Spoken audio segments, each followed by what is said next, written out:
নমস্কার। আপনি যদি নবম দশম শ্রেণীর জন্য ইন্টারভিউ প্রস্তুতি নিচ্ছেন, হয়তো বাড়িতে প্র্যাকটিস করছেন বা অন্য কোথাও প্র্যাকটিস করছেন, সেক্ষেত্রে আপনি হয়তো লক্ষ্য করছেন যে অনেক সময় বলতে গিয়ে আপনার মাথা যেন ফাঁকা হয়ে যাচ্ছে।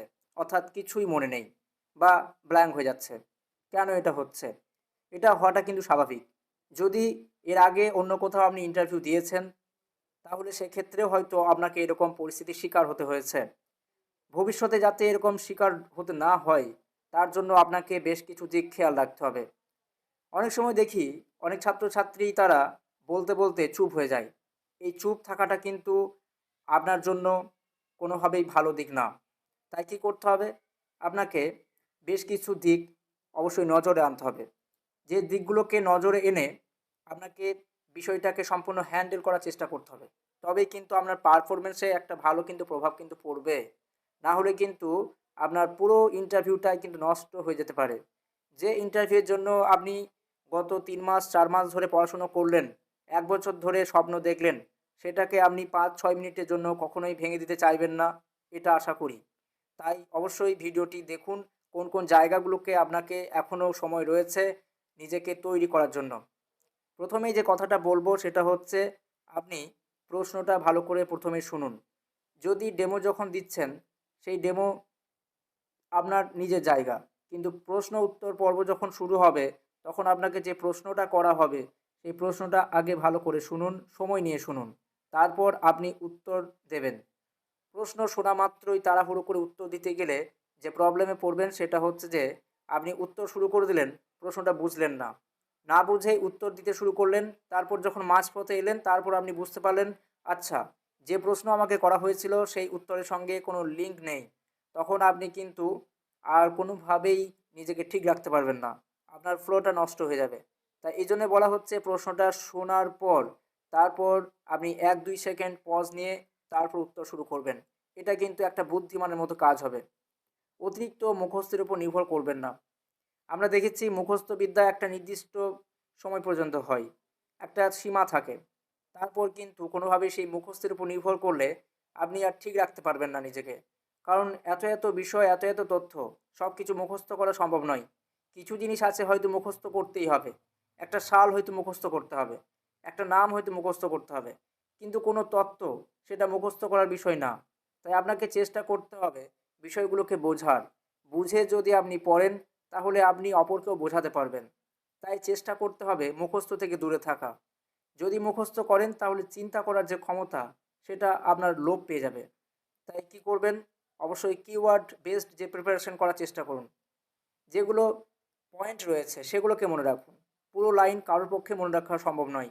যদি পয়েন্ট ধরে মনে রাখেন তাহলে আপনি সেগুলোকে বোঝাতে পারবেন এবং সেগুলোকে খুব সহজে বলতে পারবেন।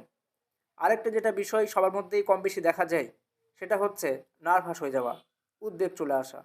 এই জায়গাটা না সবার জন্যই খুব খারাপ। যারা নিজেকে নার্ভাস ফিল করেন না, যারা উদ্বেগ নিজের মধ্যে আনে না, তারা কিন্তু ঠিক কম জানলেও, একটু কম পড়লেও তারা ঠিক কিন্তু ইন্টারভিউ বোর্ডে গিয়ে ভালো পারফরম্যান্স করে। এটা কিন্তু স্বাভাবিক। আপনি একটু লক্ষ্য করে দেখবেন আপনার চারপাশে বা আপনার বন্ধুদেরকে, দেখবেন তারা কিন্তু কম জানলেও তারা নিজেদেরকে কিন্তু পার্সোনালিটি বজায় রাখতে পারে বা জানে। সেই জন্য বলা হচ্ছে যদি আপনি উদ্বেগ বেশি কাজ করেন, আপনার মাথা কোনোভাবে কিন্তু আর কাজ করবে না। আপনার সেই পরিচিত প্রশ্নের উত্তরও আপনি কিন্তু ভুল করবেন। অনেকে বলে না যে আমি এই উত্তরটা জানতাম কিন্তু পরীক্ষার হলে আমার কী যে হলো যে আমি শেষ পর্যন্ত সেই উত্তরটাও কিন্তু ভুল করলাম। অর্থাৎ তার মধ্যে এমন উদ্বেগ কাজ করলো, এমন নার্ভাস কাজ করেছে যে তিনি সহজটাকেও ভুল করে ফেলেছেন। তাই আপনাকে চেষ্টা করতে হবে গভীর শ্বাস নেওয়া এবং অবশ্যই নিজের মধ্যে একটা আত্মবিশ্বাস রাখা। আরেকটা বিষয় যেটা আমরা বলবো সেটা হচ্ছে যে কখনোই নিজেকে এমন চাপ সৃষ্টি করবেন না যে পারতেই হবে। অবশ্যই পারতে হবে। কিন্তু এমন নয় যে এটা না পারলে হয়তো আমার জীবন শেষ হয়ে যেতে পারে বা আমাকে প্রশ্নের সমস্ত প্রশ্নের উত্তর খুঁটিনাটি উত্তর দিতে হবে, নিখুঁত উত্তর দিতে হবে। আমি কি সত্যিই নিখুঁত উত্তর দিচ্ছি? এই জিনিসগুলো কিন্তু খুব খারাপ। অর্থাৎ আপনি যে নিখুঁত উত্তর দিচ্ছেন নাকি দিচ্ছেন না, এটা কিন্তু সময় বলবে। তাই আপনি যে পরিস্থিতিতে রয়েছেন, আপনার মাথার মধ্যে যেরকম উত্তর আসছে আপনি সেটাই বলুন। অবশ্যই আপনি সঠিক উত্তর দিচ্ছেন। সেই সময় তো ফল তো বোঝা যাবে না। ফল তো বোঝা যাবে যখন রেজাল্ট বেরোবে। তাই কখনোই আপনি ভয় না পেয়ে সঠিকভাবে উত্তর দেওয়ার চেষ্টা করুন। নিজেকে কখনোই আপনি চাপ দেবেন না। আপনি যতটুকু জানেন সেটাই স্ট্রাকচারভাবে বলুন। দেখবেন সব ঠিকঠাক হয়ে যাবে। আরেকটা বিষয় যেটা বলা উচিত সেটা হচ্ছে আপনাকে যে নিখুঁতই উত্তর দিতে হবে, ১০টা প্রশ্নের মধ্যে ১০টাই যে উত্তর দিতে হবে এমন কোনো মানে নেই। কারণ বিষয় হচ্ছে একজন ছাত্র তাকে ১০ মিনিটে বা ৫ মিনিটের মধ্যে কখনোই বা বিচার করা সম্ভব নয়।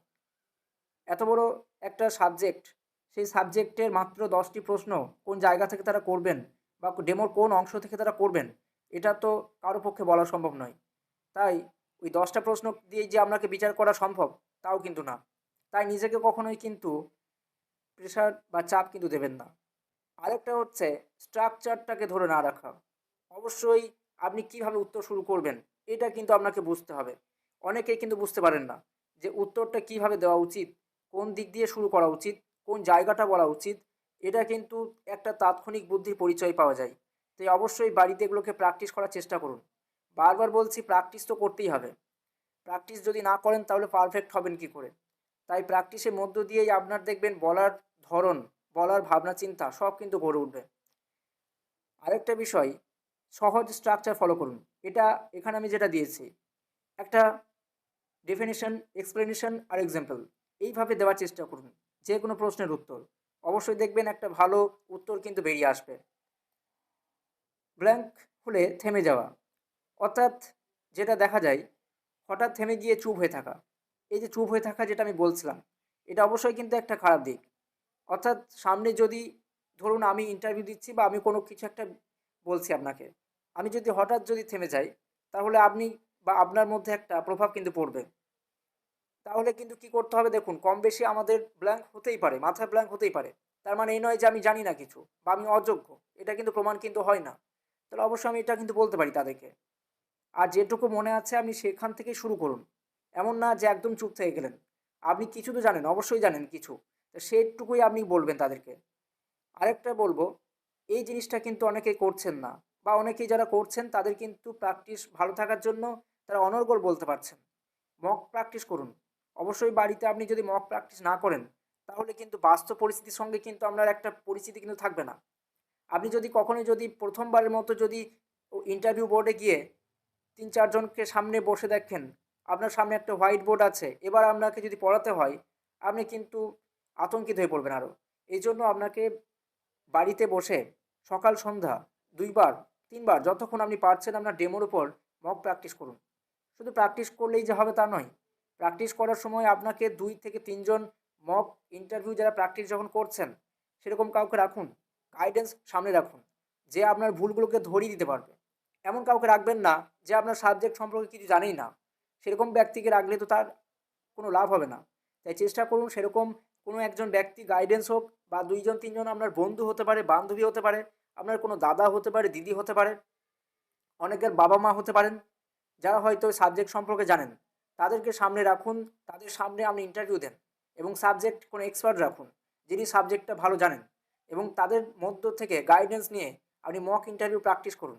দেখবেন প্র্যাকটিস করতে করতেই আপনার কিন্তু বলার একটা ধরন কিন্তু চলে আসবে।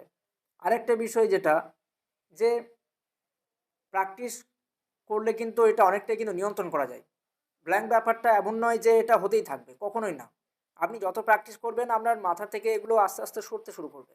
হয়তো ১ম দিকে এটা প্রবলেম দেখা দেবে, কিন্তু পরের দিকে আর এগুলো আর আসবেই না। তবে শেষ একটা কথাই বলব, চাপের মধ্যে যে নিজেকে ধরে রাখতে পারবে সেই কিন্তু ইন্টারভিউতে বাজিমাত করবে।